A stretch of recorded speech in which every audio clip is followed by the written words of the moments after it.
पनवेल वनविभागाने मध्यरात्रीच्या सुमारास कळंबोली परिसरात केलेल्या धडक कारवाईत लाखो रुपयाची खैराची लाकडे विनापरवाना घेऊन जाणाऱ्या ट्रकला ताब्यात घेतले असून या प्रकरणी ट्रक चालकासह त्याच्या सहकाऱ्यांवर कारवाई करण्यात आली आहे।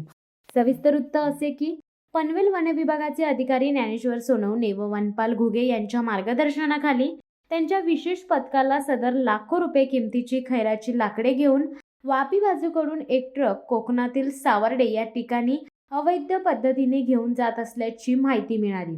त्यानुसार मध्यरात्रीच्या सुमारास या पथकाने सापळा रचून संशयित ट्रकला अडवून त्याची तपासणी केली असता त्या ट्रकमध्ये लाखो रुपये किमतीचे खैराच्या झाडांची लाकडे आढळून आल्याने सदर मुद्देमाल ट्रकसह पनवेल विभागाने जप्त केला आहे। तसेच ट्रक चालक अक्रम युसुफ खान शेख वय वर्ष 24 राहणार सुरत आणि मंसुरी मोहम्मद शहीद सलीम वय वर्ष 27 राहणार सुरत यांना ताब्यात घेण्यात आले आहे। शिवसत्ता टाइम्ससाठी संजय कदम, पनवेल।